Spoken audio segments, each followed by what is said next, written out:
Welcome back into the Sports Source. This segment of our show caught me off guard.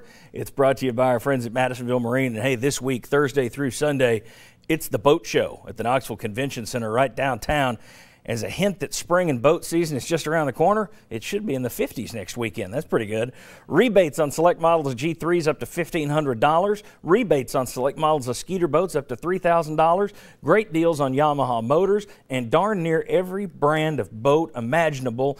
Madisonville Marine carries them all, and they will carry 30 of them to the Knoxville Convention Center and the boat show Thursday through Sunday. Madisonville Marine, madmarine.com. Want to welcome in the next member of our panel today, Jimmy Hyams, who of course is the host of Sports Talk Monday through Friday on 99.1 and 990 Sports Radio WNML. Jimmy, thanks for being here. Thank you, John. And you got here just in time. Guys, after the Vanderbilt win over Tennessee this week, Kevin Stallings was caught on, basically a Tennessee coach said, your player, Wade Baldwin, was clapping in front of one of our guys' face. Now you can debate whether or not Tennessee's coach needed to tattle or not. But Stallings, I liked it, took it upon himself to say that's not what we do, that's not sportsmanship. He got caught by ESPN's cameras, this is the problem, saying, I will blanking kill you. ESPN went insane the next day with some people calling for suspensions, his firing. Vanderbilt had to come out and say we're going to handle it internally. Stallings came out and apologized profusely. Are you kidding me? I mean, this is college sports. That's not the first time something like that's been said, is it? I mean, have we gotten to the point now where coaches have to change the way they deal with athletes? I granted, that's not what you want to get caught saying on television. But is it time for coaches to change the way they talk to players? Are players able to handle old-fashioned coaching anymore? Coach? I think they can. And I say this, I think Kevin's intent was exactly what it needed to be. His execution and timing were a little bit off. Shouldn't have done it. There's a reason that TV cameras and media are not allowed in at halftime. And you're not allowed in for the full practices. And because more of this stuff would be exposed. And it happens on a daily basis. And I think Wade Baldwin came back in his defense and said, hey, that's my guy. You know, he coaches me fiery, I play fiery. We both live on the edge a little bit. So I credit both Wade and Coach Stallings with the way they handle it in the aftermath. A lot of people leave Stallings' program. He has a reputation for being a tough coach. Jimmy, do you think the era is changing at all in terms of how you treat players? Yeah, I think it's changing. I think one of the things that's changing is that we put all these players up on a pedestal and tell them how great they are during recruiting, and then when they get to a program and you try to coach them, they don't want to hear it because I'm too good for this. I don't need to be told this. My high school coach told me I was great. My AAU coach told me I was great. But having said that, I think Kevin Stallings overreacted. I really did. Here's the thing. What Baldwin did was not a big deal. So what?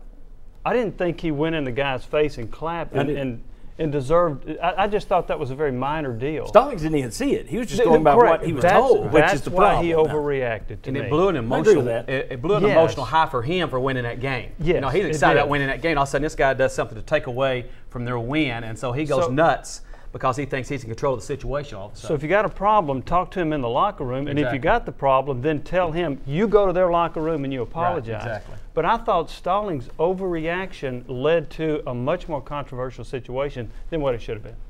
Yeah, it didn't warrant all the conversations on ESPN and national news. I do think, as Jimmy was saying, Stallings can deliver that message much differently. The effing I'll kill you, that takes it across the line. You know, I think the kids have changed. The way that you have to talk to them because of what Jimmy said, family members, all the way down to grade school and the 4th and 5th and 6-year-old soccer teams that I'm coaching, you can't talk to kids a certain way.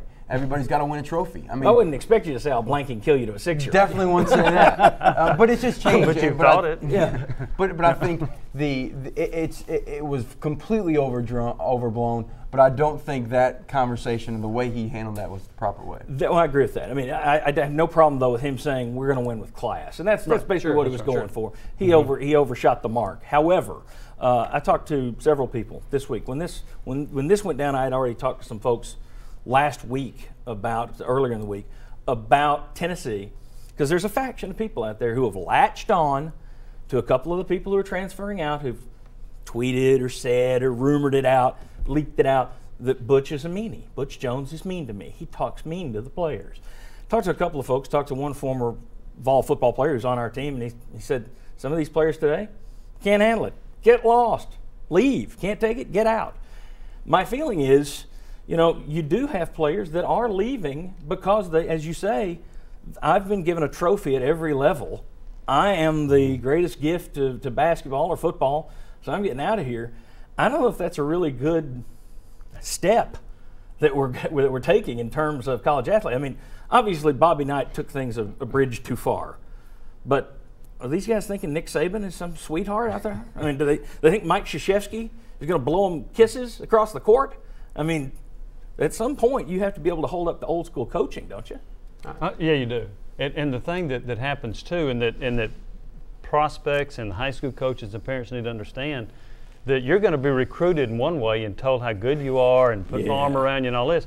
And then when you get on the field, once you're theirs, a lot of that changes. And some of them don't adjust well to that. But I do think you've got more people that are expecting to play immediately, that are too soft in terms of somebody getting on their case. They're too thin-skinned, and they don't deal with it well. How many of those guys are starters? There you go. Left, there you go. And I think you'll see a high number of transfers we had in Division I basketball last year, creeping close to 600.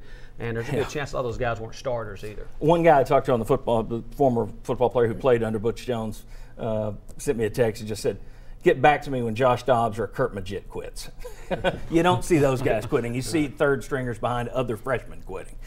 When we come back, we're going to do some spring practice previews leading up to spring practice. Makes sense, doesn't it? This week we start with two positions, and the first one, quarterbacks. We talked about the quarterback position next on The Sports Source.